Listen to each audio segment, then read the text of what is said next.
Hello बच्चों, मैं अभय sir आपके लिए कक्षा 10वीं के अध्याय 1 का परिचय बताने वाला हूँ।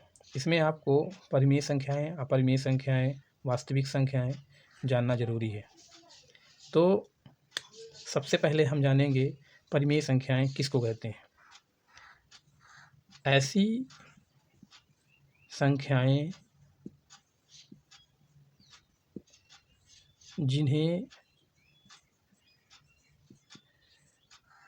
P/Q के रूप में व्यक्त किया जा सकता है तथा इनका पूर्ण वर्ग भी हो सकता है। जैसे 3/4 है, 5/6 है, 7/8 है, ये परिमेय संख्या है। दूसरी जैसे 4 के बटे हम 1 भी लिख सकते हैं और 4 का वर्गमूल होता है 2, यानी कि 4 भी हमारा एक परिमेय संख्या है। 9 है, 9 का वर्गमूल होता है 3, तो ये भी हमारी एक परिमेय संख्या है।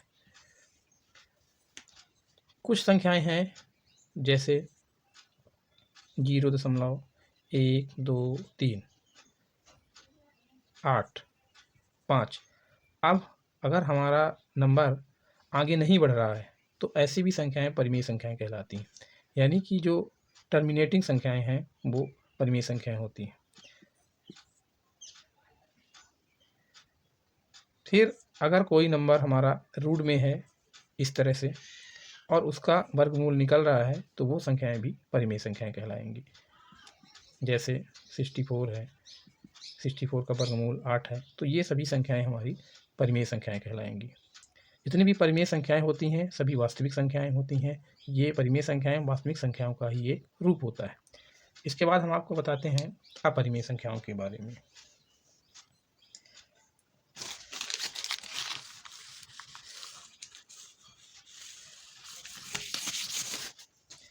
अपरिमेय संख्याओं के बारे में बताएंगे।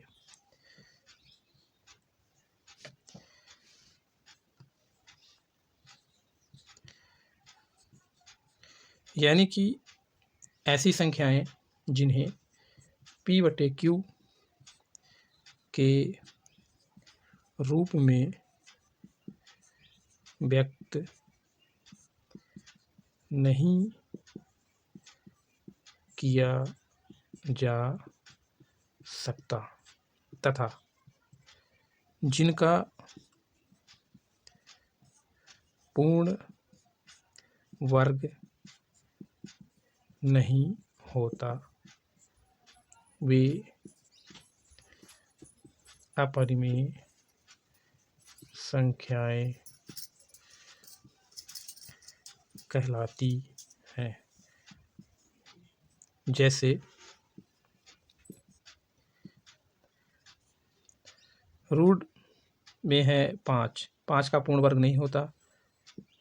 रूट 7, रूट 10, रूट 8, इनका पूर्ण वर्ग नहीं होता, इसलिए अपरिमेय संख्याएं हैं। दूसरी वो संख्याएं जो नॉन टर्मिनेटिंग, ये या 4, 6, ये, तो ये सभी संख्याएं अपरिमेय संख्याएं कहलाती हैं। या अगर कोई भी संख्या रूट में इस तरह से भी है तो ये अपरिमेय संख्या है। या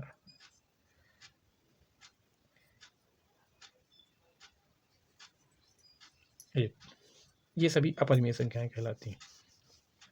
अपरिमेय संख्याएं भी परिमेय संख्याओं का ही एक रूप होता है, यानी कि परिमेय संख्याओं को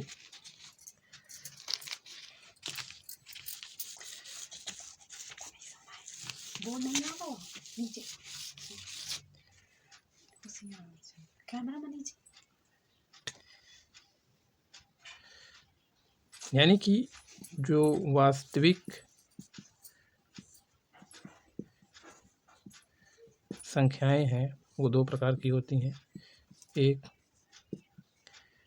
परिमेय संख्याएं और दूसरी अपरिमेय संख्याएं। तो इसमें आपको परिमेय संख्याएं और परिमेय संख्याएं जानना बहुत ज़रूरी है। तो वास्तविक संख्याओं को दो में बांटा गया है, एक परिमेय में, एक अपरिमेय में। इसके बाद हम आपको बताते हैं प्राकृतिक संख्याएं कौन सी होती हैं, उनको हम कैसे व्यक्त करते हैं। प्राकृतिक संख्याएं, जो संख्याएं एक से चालू होती हैं और ये अनंत तक जाती हैं, ये सभी संख्याएं प्राकृतिक संख्याएं होती हैं। फिर है पूर्ण संख्याएं, ऐसी संख्याएं जो 0 से चालू होती हैं और अनंत तक जाती हैं। उसके बाद पूर्णांक संख्याएं होती हैं,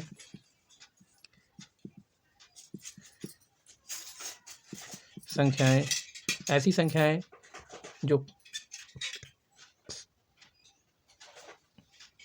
पॉजिटिव भी होती हैं और निगेटिव भी होती हैं, यानी धनात्मक और ऋणात्मक दोनों होती हैं। जैसे इस तरह से, यानी प्राकृतिक संख्याएं 1 से चालू होती हैं और अनंत तक जाती हैं, पूर्ण संख्याएं 0 से चालू होती हैं और अनंत तक जाती हैं, पूर्णांक संख्याएं हमारी प्लस और माइनस दोनों में हो सकती हैं, यानी कि धनात्मक भी और ऋणात्मक भी हो सकती हैं, लेकिन प्राकृतिक संख्याएं और पूर्ण संख्याएं केवल धनात्मक होती हैं। ये रहा आज की आपके लिए संख्याओं का परिचय।